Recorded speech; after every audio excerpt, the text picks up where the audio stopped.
뭘 하지 우리? 일단 코로나 관련해서 코로나? 것들이 재난 기본소득 코로나. 전주시에서는 이미 52만 원 정도씩 시행하고 있다고 들었는데, 그런 얘기랑 임대료, 지금 뭐 코로나 때문에 경제가 어려워져서 건물주들 지원한다는 얘기, 그게 뭐 경제적으로 어떤 효과가 있는가, 특경 예산에 대해서, 오늘 갑자기 발생한 미국 연준이 양적 완화, 뭐 이런 것들에 예. 대해서 전반적으로. 결과적으로 뭐 다 쟤네- 틀렸어. 재난 기본소득 틀렸어? 재미난 기본소득 해야지. 하지만 전주시만 하고 이러는 거 아니야. 다 해야지 전국적으로. 뭐 계속 말해? 응. 다 해. 다. 다 해. 다 해. 근데 지금 얘기가 막 다 지자체별로 나오고 있는 거 아니에요? 지자체별로 굉장히 정치적으로 이게 선심성 정책으로 지금 많이 나오고 있긴 하죠. 근데 그거를 정부 차원으로, 전 국민 차원으로 확대해야 된다고 말씀하시는 거예요? 그렇죠. 그러니까 지금 상황은 이거예요. 피해자를 특정하기가 굉장히 힘들다는 거예요.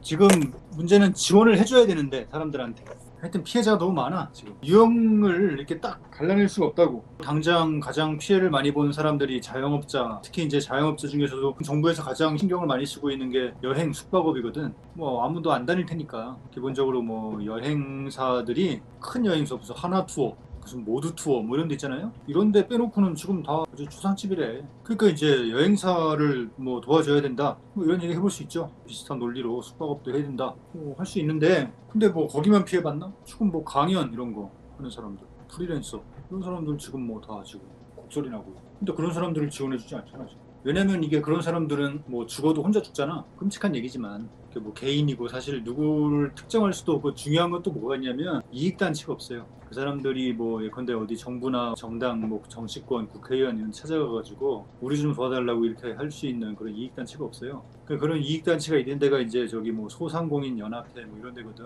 거기가 나쁘다는 게 아니라 그러니까 뭐 잘하는 건데, 지금 가장 발빠르게 움직이는 데가 두 군데야. 상공회의소하고 소상공인연합회, 뭐 여기야 내가 보기. 그러니까 상공회의소는 조금 더 규모가 있는 데고, 소상공인연합회는 좀 작은 소규모인데, 이 사람들이 그냥 뭐 지금 하루가 멀다 하고 뭐 코로나 피해 현황 이런 거 그냥 막 다 조사해서 저 정부에다가 손 벌리고 막 지금 그러고 있다니까. 그러니까 이게 나쁘다는 게 아니라, 뭐 솔직히 말해서 지금 상황에서 가장 어떻게 보면 힘든 사람들은 뭐 저임금 노동자들 아니겠어요? 비정규 노동자들. 그런 측면에서 잘 조직된 사람들은 이제 그런 요구들을 하고, 지금 이런 우왕좌왕하는 상황에서 목소리 큰 사람들 먼저 도와주는 거지. 소상공인 도와줘야 된다, 임대료 줄여줘야 된다, 심지어 지금 뭐 무슨 최저임금 뭐 이게 낮춰줘야 된다, 뭐 이런 얘기까지 지금 심지어 나오고 있잖아요. 민주노총에서는 재난생계소득제 그런 특별 요구안 발표했잖아요. 사내유보금으로 100만 원씩 일괄적으로 지급하자. 지금 소상공인 도와줘야 된다는 얘기는 그렇게 많이 나오고 있는데, 저임금 뭐 비정규 무슨 뭐 알바 뭐 이렇게 도와줘야 된다는 얘기가 너무 지금 너무 목소리가 작다 이거야. 내 말은. 그래도 우리 같은 사람들이야 뭐 그냥 관심이 있으니까 누가 뭐 말 안 해도 그냥 내가 먼저 나서서 그런 얘기도 하고 그러지만은, 그 일반 사람들이 알아야 될 거 아니야 그런 걸. 지금 누가 제일 힘들어. 나도 뭐 수없이 얘기했지만은 사내유보금이 무슨 뭐 기업이 들고 있는 무슨 현금 따발이 아니거든. 내놓으라고 한다고 그게 내놓을 수 있는 돈이 아니야. 다 기계 이런 걸로 다 돼 있단 말이야. 근데 원래 기본소득이랄까, 그런 얘기할 때 항상 재원의 근거를 제시를 해야 되는 거잖아. 기본소득이 아니지 지금 얘기는. 지금 뭐 얘기는 어쨌든. 그냥 일회성으로 그냥 주자는 거야. 기본소득 옹호자들이 말을 그냥 선점해 버린 것 뿐이야 지금 상황은. 재난 기본소득 이거 해야 된다고 내가 얘기는 하고 있지만, 사실 엄밀히 말하면 그 기본소득이 아니라고. 그래서 기본소득이라는 건 계속 줘야 되는 거잖아요. 계속 줘야 되니까 이 재원을 어떻게 할 거냐가 되게 중요해. 그러니까 안정적인 재원 마련책이 있어야 돼. 그러니까 여기서 안정적인 재원 마련책이라는 건 결국은 세금이지. 근데 이거는 그런 게 아니야. 한 번 주고 이게 이제 생각보다 기간이 좀 더 길어진다거나 그러면 한 번 더 주고, 기껏해야 이 정도거든. 일시적인 지급이어도. 물론 그것도 돈이 많이 들기 때문에 그거에 대한 대책은 있어야 되는데, 근데 이 기본소득하고는 완전히 다른 거지 성격이. 그러니까 재원을 제시하기 위해서 사내유보금 얘기를 한 것 같은데. 당연히 그렇게 얘기한 거지. 근데 생각해봐. 재원이 탁 나와야 될 거 아니야 빨리. 사내유보금은 기계 이런 식 형태로 돼 있단 말이야. 노동자한테 맞아. 뺏었는데. 그 개념상으로도 당장 현금화할 수 있는 게 아닌데. 아니라고. 중장기적으로 달라고 할 수 있겠지 물론. 이 공장 우리가 접수할게 예를 들면 이렇게 할 수 있겠지. 하지만 지금 뭐 공장이 없어가지고 굶어 죽는 게 아니잖아. 공장이 안 돌아가서 굶어 죽는 거지. 그거 뭐 만들어서 뭐 물건을 팔 수가 없는데 지금 상황. 이를테면 지금 그게 문제가 아니에요. 지금은 그냥 현금을 빨리 그냥 조달해가지고 이걸 확 줘야 되는 거거든. 그러기에 그 사내후보금이라는 거는 적합하지가 않다는 거지. 내가 여태까지 사내후보금에 대해서 뭐 나름대로 정말 여기저기서 욕먹어가면서 내가 그냥 다 이렇게 했는데 이건 정말 이번엔 정말 아닌 것 같아요. 이건 그냥 정부가 빚내가지고 국채 발행을 하든가 이래가지고 이걸 빨리빨리 이걸 줘버려야 되는 거지. 전 국민한테 100만 원 주려면 51조 필요하거든. 삼성현대한테 가서 50조 현금으로 있냐고 물어봐. 국가에는 그 돈이 있어? 국가는 돈을 발행할 수가 있잖아. 한 푼도 없어도 지가 돈을 찍어낼 수가 있단 말이야. 그럼 인플레이션 오잖아. 아유 인플레이션 지금 있어도 돼. 기업이 저도 마찬가지 다 있어. 다 생겨 인플레이션은. 지금 인플레이션이 없어가지고 지금 너무 낮아가지고 지금 문제야. 지금 돈을 그럼 더 찍어내야 된다는 거야? 화폐를? 그러니까 찍어낸다는 게 이제 그러니까 사람들이 흔히 찍어낸다고 이렇게 표현을 하지만 하여튼 국채 발행을 할 수도 있고 여러 가지 방식이 있어요. 근데 인플레이션 걱정할 필요가 없어. 그 인플레이션 얘기할 필요 없어. 하지 마. 아니 그 정도야? 뭐야 궁금해. 걱정 아무도 요즘에 인플레이션 걱정 아무도 안 해. 아, 진짜? 그래. 나만 걱정하는 거였어? 아니 그 저기 무슨 전두환 때냐 지금. 아니 돈이 필요하다고 그렇게 찍어내도 되는 거구나. 왜냐면 지금 응? 물가 상승률이 너무 낮거든. 거의 제로야 제로. 좀 높아져도 돼. 그럼 만약에 2달 준다 그러면 100조를 찍어내야 되는데. 뭐 일단은 한 번 준다는 것입니다. 왜냐면 지금 급하잖아. 이른바 이런 걸 유동성 문제라고 하는 당장 먹을 게 없잖아. 당장 지금 그거 하자는 거거든. 기본적으로 100만 원 그냥 일단 빨리 쏴주자 뭐 이거야. 아니 지금 당장 쏴주자 그랬는데 지금 벌써 2월 달부터 심각해진 거잖아. 2월 말 3월 초부터 심각했었다고 봐야지. 3월 초부터 그때부터 그 심각성이 느껴졌지. 나 개인적으로는 가장 충격적이었던 거는 미국에서 3월 3일인가 우리 시간으로 3월 4일 새벽 그때 기준금리를 0.5% 내린 거. 개인적으로 그게 이제 좀 충격적이었지. 오늘 1% 또 내려. 양적 완화? 미국이 취한 조치가 어떤 건지 설명 좀 해주세요. 그리고 왜 충격받으셨는지. 미국이 취한 조치는 그냥 기준금리를 아주 급격하게 내린 거야. 우리나라 기준금리가 1.25%였거든. 오늘 미국이 새벽에 내리니까 우리나라도 오늘 부랴부랴 0.5% 내렸거든. 그래가지고 사상 처음으로 1% 미만으로 떨어졌어. 이제 0.75%야 우리나라도. 미국이 무려 한 보름 만에 1.5%를 내린 거지. 이거는 엄청 큰 거지. 사실은 그 전에 계속 미국이 기준금리를 올리고 있었거든. 올리다가 작년 7월인가부터 내리기 시작을 했는데 이렇게 내린 적은 사실 드물지. 무슨 상황인지 자체부터 설명해줘. 기업들은 빚을 내가지고 사업을 하잖아요. 자금을 조달해서. 그러니까 이자율이라는 게 그 자금 조달 비용이지. 그러니까 이자율이 낮으면 좋은 거지 기업들은. 그러니까 물론 이제 금융기관들은 이자율이 높은 걸 좋아하겠지만 다른 조건이 같다면. 이자율을 이렇게 낮춘다는 거는 일단 기본적으로 자금 조달 비용을 낮추고 그런 기능을 하는 건데 경제에 좀 더 자금을 원활하게 돌게 하기 위한 그런 조치라고 하면 돼. 그러니까 돈 빌리기가 쉬워지지. 아까 뉴스 보니까는 내일부터인가 오늘부터인가 주택담보대출도 이자율 떨어진다고 하던데 이제 은행에서 이자율을 낮춰줄 거야. 우리나라 같은 경우에도 사실은 6월 27일인가 한국은행 뭐 금융통화위원회라고 있어요. 이 이자율을 근데 이제 그때 이자율을 낮출 수도 있다는 전망이 있었는데 낮추질 않았어. 근데 이제 한국은행이 왜 자꾸 낮추는 거를 꺼리냐면 이게 부동산 때문이거든. 그러니까 아무래도 이자율이 떨어지니까 돈 빌리기가 쉬워지잖아. 그러니까는 이제 그 돈이 부동산으로 간다는 거지. 부동산으로 돈이 몰리면 또 부동산 가격이 올라가는 거. 그래서 그 부동산 걱정을 해가지고 지금 경제가 아주 어려운 상황인데 이 이자율을 낮추는 거를 굉장히 꺼려왔거든 최근에. 심지어 이자율을 낮춰야 될 때 높였다 뭐 이런 이제 비판도 있고 막 그랬어. 부동산 투기 막으려고 그런 거라고요? 투기 막으려고. 근데 이제 2월 27일 날 이번에 좀 낮추지 않을까 이런 기대를 하는 사람들이 많았는데 2월 27일 날 동결을 한 거야. 또 그러고 나서 바로 4일인가 5일인가 있다가 미국에서 낮춰버린 거야. 그때 한국도 같이 낮췄어? 아니 그때는 가만히 있었지. 3월 초. 그래가지고 그때도 막 이게 욕먹었어. 야 이거 봐라 미국 낮췄다. 근데 니네들은 뭐 아무것도 안 하냐 이런 식으로 그냥 계속 욕먹다가 원래 예정된 금융통화위원회가 다음 달이거든. 그 다음번 금융통화위원회가 어제 또 미국이 갑자기 그냥 오늘 새벽에 낮춰버리니까 한국은행도 더 이상 뭐 이걸 빠져나갈 수가 없게 된 거지. 그래서 오늘 임시회의 열어가지고 0.5% 낮춘 거야. 그럼 부동산 투기로 돈이 또 몰릴 가능성이 여전히 있는 거잖아요. 있는 거지. 그걸 지금 걱정하는 사람들이 또 있겠지. 근데 어쩔 수 없는 거야? 지금은 뭐 근데 어쩔 수 없다는 거지. 근데 이제 많은 사람들이 하는 이야기가 아니 부동산 투기를 왜 이 중앙은행 기준금리로 잡느냐 뭐 이거는 이거고 부동산 투기는 다른 부동산 정책으로 해야지. 선생님도 그렇게 생각하시는 거예요? 아니 나는 뭐 꼭 그렇게 보는 건 아닌데 근데 뭐 그 말이 일리가 있긴 하지. 그러니까 뭐 예를 들면 뭐 지금 뭐 우리가 흔히 얘기하는 게 공급을 좀 더 해야 되는 거 아니냐. 이를테면. 나 같은 경우에는 또 요즘에 지방에 있으니까 너무 이렇게 수도권으로 몰리니까 이게 문제가 아니에요. 그 부동산 정책을 따로 해야 되는 게 맞다는 거네. 그렇지. 부동산 정책은 뭐 이 금리로 이렇게 할 건 아니지. 아, 그런 부작용이 있다선 할지라도. 근데 금리를 낮춰서 기업들이 투자를 더 많이 하게 돼서 경기가 부양된다? 지금 그런 게 유의미한 시기인 거예요? 아니 뭐 꼭 기업뿐만 아니라 우리나라 가계부채가 지금 뭐 거의 GDP에 육박하고 있는데 단순하게 생각을 해서 가계부채가 만약에 1,000조야. 기준금리 만약에 1% 낮췄어. 1,000조에 1%면은 한 해 이자가 얼마야? 10조? 그거를 아껴주는 거잖아. 그냥 단순히 계산하면은 내가 10조를 아끼는 거 아니야, 이자 비용으로. 그러니까 그만큼의 여유자금이 생기는 거이기도 하고, 이자의 형태로 내가 은행에다가 내야 될 거를 안 내고 내가 그걸 소비에 쓸 수도 있고, 요즘 같은 때 뭐 안 좋은데 경기가 뭐 잘리는 사람들도 있고 휴직하는 사람들도 있고, 그러니까 휴업하는 데도 많고 요새. 이런 상황에서 이자가 좀 줄어가지고 내 10조를 거기서 이제 아낄 수 있다면 뭐 다른 데서 10조를 쓸 수 있는 거지. 그러면 대부분의 가게가 빚이 있으니까 이자가 되게 현실적으로 당장 줄어드는 만큼 재난기본소득에서 얘기하는 것처럼 현금 지원이나 마찬가지네요. 마찬가지죠. 마찬가지인데 재난기본소득하고의 결정적인 차이가 뭐냐면 가난한 사람들이 지금 제일 힘들 거 아니야. 근데 가난한 사람들은 빚이 뭐 있어봐야 얼마나 있어. 그래봐야 몇백만 원이거든. 이자를 깎아줘봤자 그렇게 큰 혜택은 그렇지, 보는 건 그렇지. 아니고. 그걸 받지 않아. 그러니까 비슷한 의미에서 세금 깎아주는 것도 마찬가지야. 세금을 많이 내는 사람들은 세금 깎아주면 혜택을 많이 보겠지. 근데 뭐 세금을 뭐 일반 서민들은 거의 안 내거든. 소득세. 연봉으로 치면은 3, 4천에 여기 엄청나게 많은 사람들이 여기 걸려 있거든. 그 연봉 3, 4천 내는 사람들은 뭐 세금 거의 안 내. 소득세. 거의는 아니고.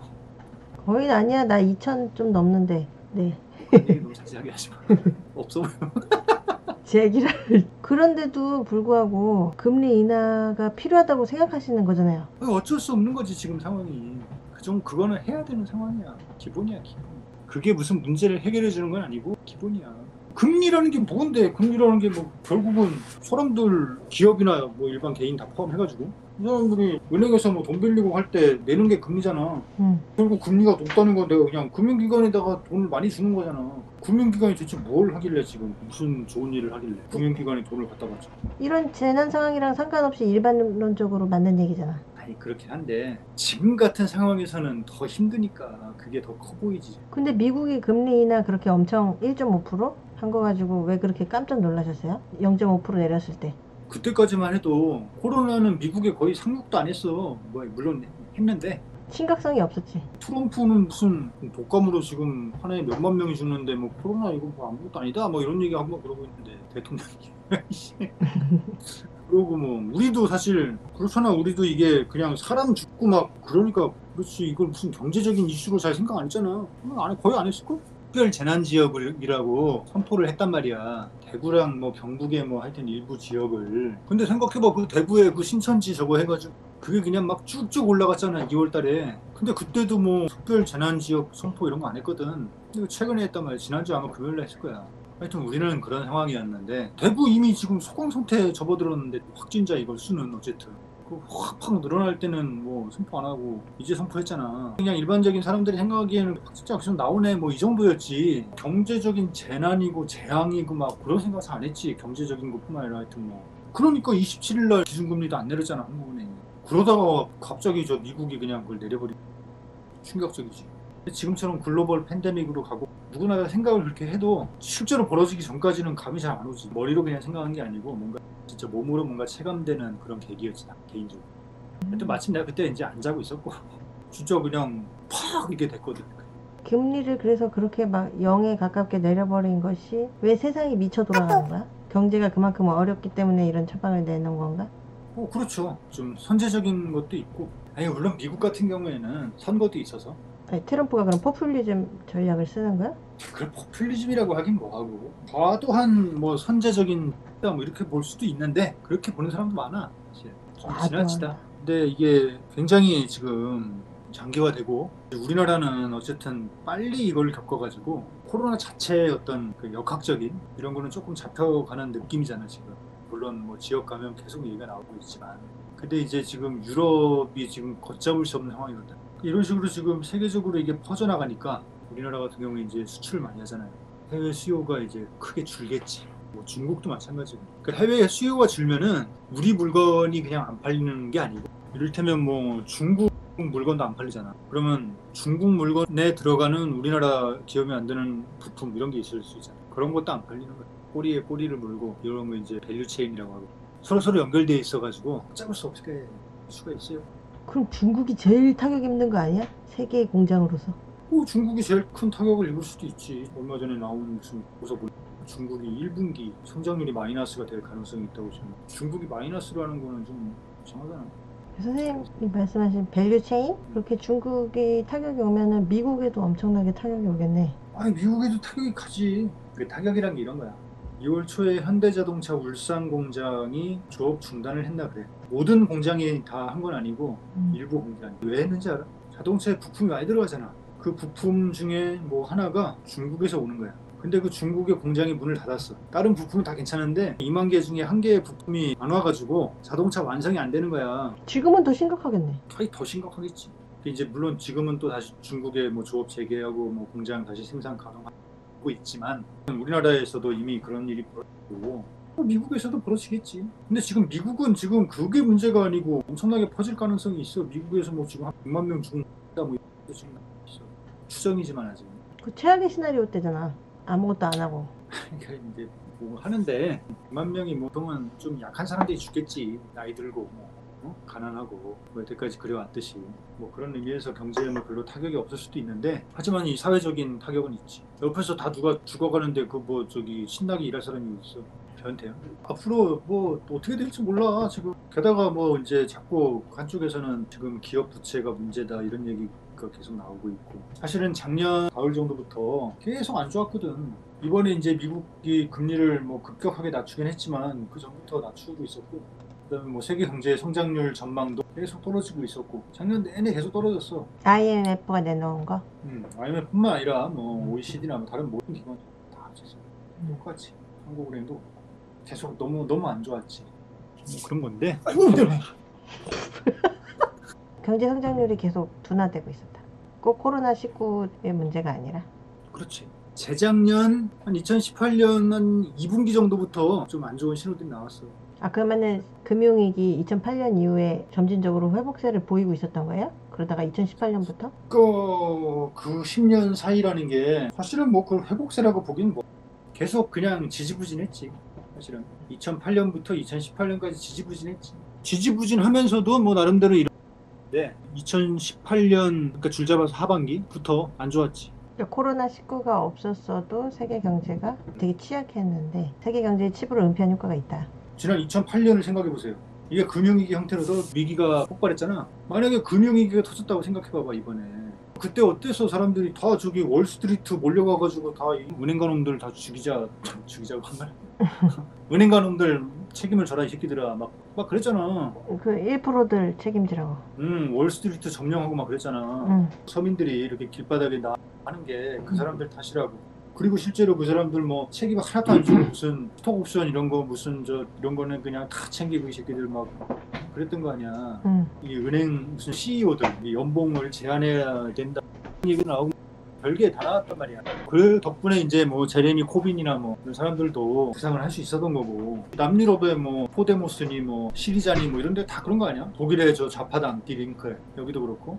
누구 때문에 이런 일이 벌어졌는지가 되게, 물론 결과적으로 놓고 보면 이 금융 자본가들, 은행가들한테 적절한 이제 책임을 지우진 못했지만 어쨌든 그런 문제의식이 이제 크게 나왔단 말이죠. 불평등으로 또 피케티나 이렇게 된 것도 그 금융위기 같은 방식으로 위기가 이제 그런 식으로 나타났다면 더군다나 지금 건물주들, 자산가들에 대한 반감이 지금 사회적으로 굉장히 크단 말이에요.